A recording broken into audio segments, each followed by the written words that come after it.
Skill 1. Be sure the sentence has a subject and a verb. Di skill 1, kalimatnya itu harus ada satu subjek dan harus ada satu verb.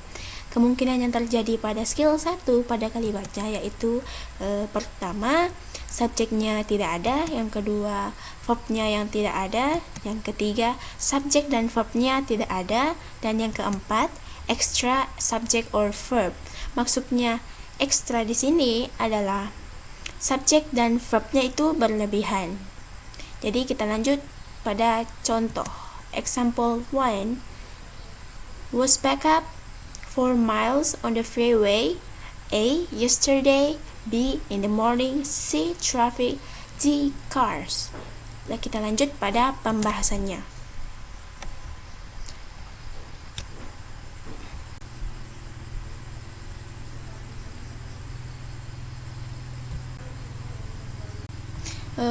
Was di sini adalah to be, backed. Backed itu di sini verb 3, was backed yaitu verb. For dan on di sini preposition. Nanti akan dibahas pada skill selanjutnya, jadi tidak usah terlalu perhatikan yang kalimat yang di belakang ini. Nah, kalimat ini kita membutuhkan subjek karena verbnya sudah ada. Jadi kita identifikasi pilihan A, B, C, dan D. Yang manakah yang tepat jawabannya? Pilihan A, yesterday. Yesterday itu adverb atau keterangan waktu. Pilihan A ini jelas salah karena kita membutuhkan subjek, bukan adverb. Kita lanjut di pilihan B, in the morning. In the morning ini merupakan adverb atau keterangan waktu. Pilihan B juga ini jelas salah karena kita hanya butuhkan di sini subjek. Kita lanjut di pilihan C, traffic. Traffic adalah noun atau kata benda. Noun ini juga bisa berfungsi sebagai subjek. Jadi pilihan C ini ada peluang untuk jawaban yang benar. Jadi kita lanjut dulu di pilihan D. Cars. Cars itu noun atau kata benda. Noun ini juga bisa berfungsi sebagai subjek. Nah, jadi ada dua pilihan jawaban yang benar atau pilihan yang tepat. Nah, jadi kita lihat pada kalimatnya, kita mencocokkan kalimatnya. Ya, contoh traffic was back up 4 miles on the freeway. Traffic di sini yang artinya lalu lintas, dan cars di sini mobil, banyak mobil, mobil-mobil. Nah, untuk mengetahui atau mengidentifikasi yang manakah jawabannya antara C atau D, kita lihat was ini singular, verbnya singular. Jadi subjeknya pula harus singular. Nah, kita lihat traffic ini singular, sedangkan cars ini adalah plural. Jadi jelas jawabannya adalah C karena subjeknya singular, maka verbnya juga harus singular. Kita lanjut pada, nah ini adalah subjek dan verbnya. To be, contoh to be juga is, are, was, were, been, being. Nah, kita lanjut pada example 2. Contoh kedua. Engineers blah blah blah for work on the new space program. A. Necessary. B. Are needed. C. Hopefully. D. Next month. Kita lanjut pada pembahasannya. Engineers itu adalah subjek. For, on itu adalah preposition. Nah, setelah preposition itu object of preposition. Kita akan bahas pada skill selanjutnya. Nah, kita fokus pada subjek dan verbnya saja pada skill 1. Di kalimat ini sudah ada subjeknya. Jadi kita cuma harus menemukan verb. Kita identifikasi A, B, C, dan D. A itu necessary. Necessary itu adjektif atau noun. Bisa jadi adjektif, bisa jadi noun. Nah, A juga ini jelas salah karena kita hanya butuhkan verb. Jadi A salah. Kita lanjut di pilihan B. Pilihan B, are needed. Are itu adalah to be. Needed itu verb 3. To be tambah verb 3 jadinya passive voice. Di sini are needed merupakan verb. Jadi pilihan B ada kemungkinan jawaban yang benar. Nah, kita lanjut dulu di pilihan C. Hopefully. Hopefully itu adverb atau kata keterangan. C jelas salah karena kita butuh verb bukan adverb. Kita lanjut di pilihan D, next month. Ini merupakan adverb atau kata keterangan. D jelas salah karena kita butuh verb bukan adverb. Jadi jawaban yang benar itu adalah are needed karena dia verb. Di sini dia verb. Setelah ini kita akan lanjut passive voice. Jadi jawaban benarnya adalah B, are needed. Kita lanjut passive voice. Need, drink, drank, drunk, cook, cooked, cooked. Itu mempunyai dua jenis kalimat. Kalimat aktif, kalimat pasif. Aktif itu dalam bahasa Indonesia imbuhan yang awalannya contohnya membutuhkan, meminum, memasak. Sedangkan pasif di dalam bahasa Indonesia imbuhan kata depan di, contohnya dibutuhkan, diminum, dimasak. Nah, kita lihat di sini are itu to be, needed itu verb 3. To be tambah verb 3 artinya itu dibutuhkan. Are tambah needed itu jadi kalimat pasif. Di sini needed verb 2 membutuhkan, needed verb 1 membutuhkan. Ini yang di sini drink verb 1, drank verb 2, drunk verb 3 yang artinya minum. Is drunk artinya diminum. Ini benar karena drunk ini verb 3. Isnya ini bisa diganti jadi to be yang lain. Dan is drink ini salah karena drink ini merupakan verb 1 bukan verb 3. Nah, ini juga is drank. Ini juga salah karena ini merupakan verb 2. Ini cooked yang artinya masak. Is cooked dimasak yang artinya dimasak. Cooked di sini merupakan verb 3 karena sebelum cooked itu is itu merupakan to be. Isnya juga di sini bisa diganti dengan to be yang lain. Is cooked ini salah karena cook ini merupakan verb 1. Daftar irregular verb kita dapat lihat di appendix appendix F halaman 582. Jika masih bingung tentang passive voice, pelajari appendix G halaman 584. Kita lanjut pada example 3. The boy blah blah blah going to the movie with a friend. A. He is. B. He always was. C. Is relaxing. D. Will be. Kita lanjut pada pembahasannya. Nah, the boy di sini merupakan subjek. To di sini preposition. Nah, nantilah kita bahas ini preposition, object preposition pada skill selanjutnya. Nah, kita fokus hanya pada subjek dan verb. Nah, pada kalimat ini subjeknya sudah ada dan verbnya di sini belum ada. Jadi kita identifikasi yang ada verbnya. Yang pertama pilihan A itu he is. He itu merupakan pronoun. Nah, he ini dan pronoun ini bisa berfungsi juga sebagai subjek. Dan is itu merupakan to be. Dan to be itu juga bisa berfungsi sebagai verb.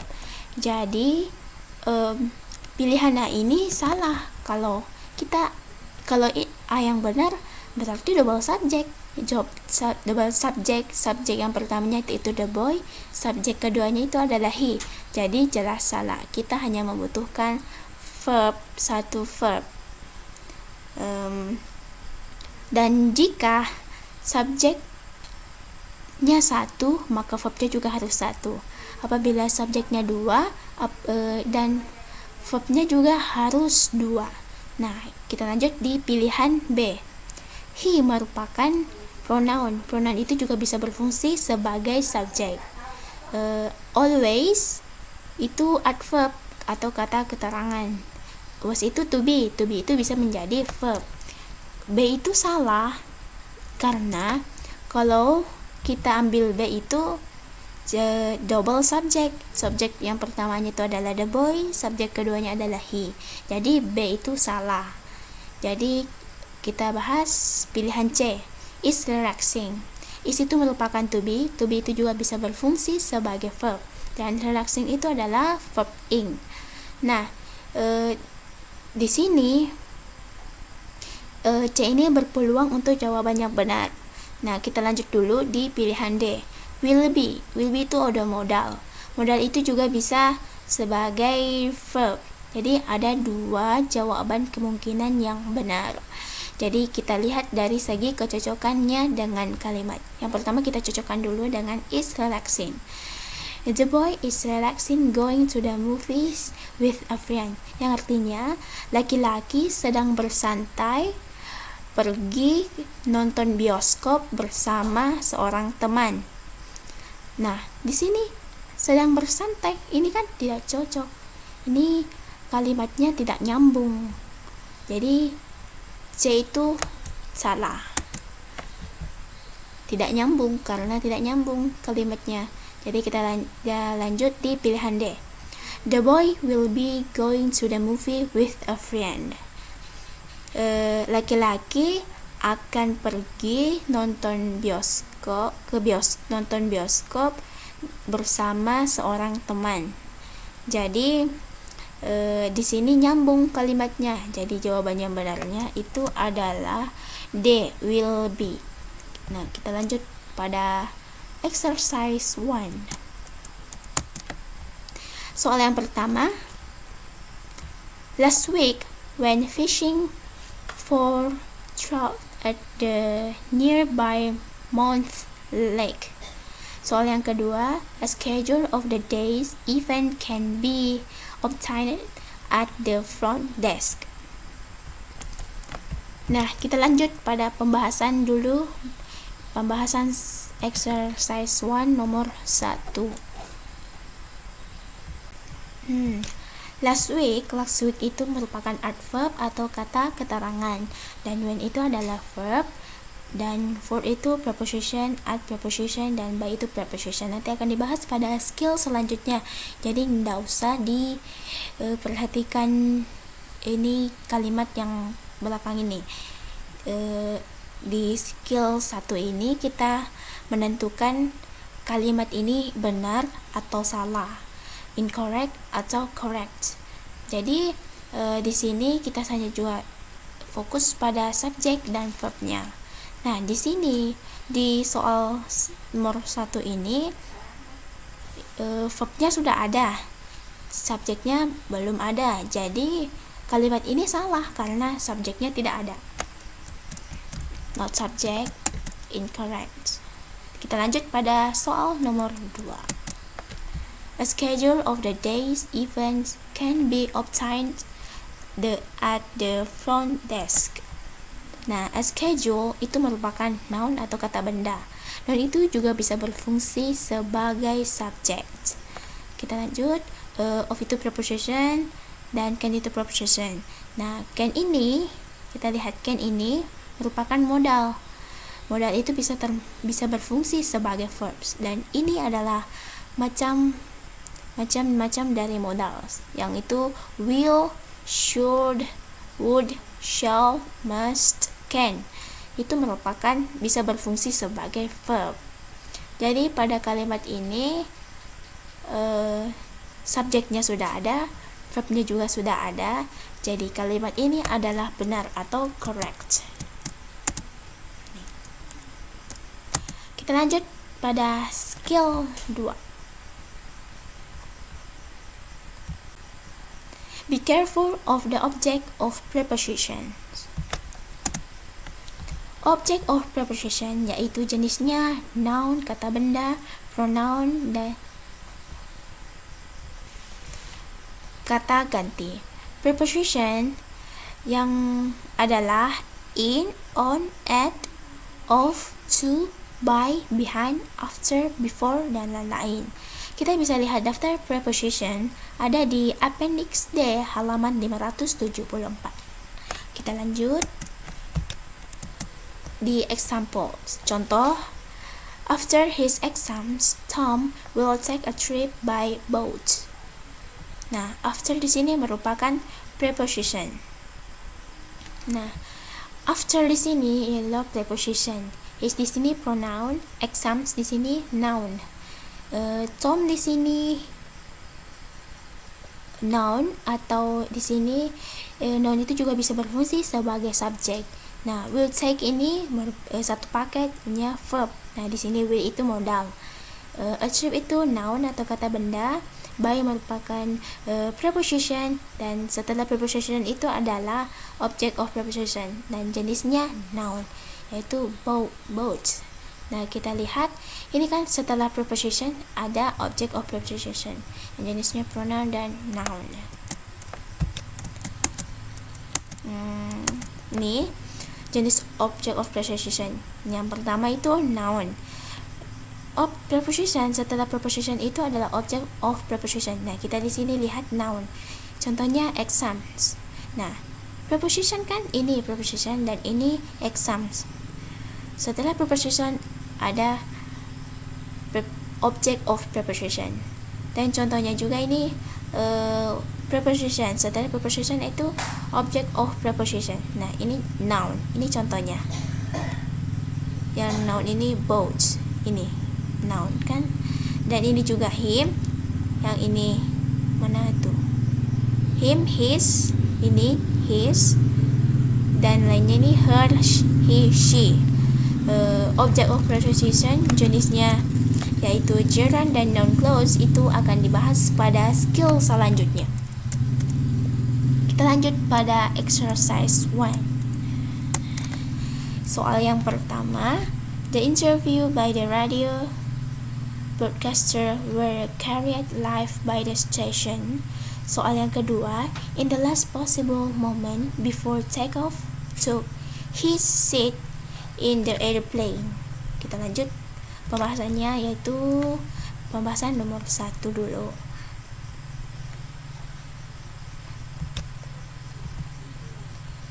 Terus, nah kita lanjut. The interview itu adalah subject, by itu preposition, dan setelah preposition itu adalah object of preposition. Dan kalimat ini radio broadcaster. Dan were carried itu verb, by itu preposition, the station itu adalah object of preposition. Nah, di exercise ini di skill 2 kita fokus pada 4 macam, yaitu subject, verb, preposition, dan object of preposition. Pada kalimat ini subjeknya sudah ada, prepositionnya sudah ada, object of prepositionnya juga sudah ada, dan verbnya juga sudah ada. Jadi kalimat ini merupakan kalimat yang benar atau correct. Nah, kita lanjut pada soal nomor 2. In the last possible moment before takeoff took his seat in the airplane. Itu adalah preposition. The last possible moment merupakan object of preposition. Before itu adalah preposition. Take off merupakan object of preposition. Dan took itu adalah verb. His seat itu adalah noun. Prepositionnya ini adalah in. Setelah preposition itu adalah object of preposition. Yang kalimatnya itu the airplane. Jadi di kalimat ini prepositionnya sudah ada, object of prepositionnya juga sudah ada, dan verbnya juga sudah ada, nounnya juga sudah ada. Jadi di sini kita lihat di sini pada kalimat ini tidak ada subjeknya. Jadi kalimat itu Jadi kalimat ini adalah salah, incorrect. Kita lanjut pada bagian part of speech atau kelas kata. Nah, ini di sini verb kata kerja, noun itu kata benda, pronoun itu kata ganti, adjektif itu kata sifat, dan adverb adalah kata keterangan, dan conjunction adalah kata sambung, preposition adalah kata dapat, dan introduction kata seru. Dan di sini yang kita belum bahas itu, kita akan bahas pada skill selanjutnya. Terima kasih.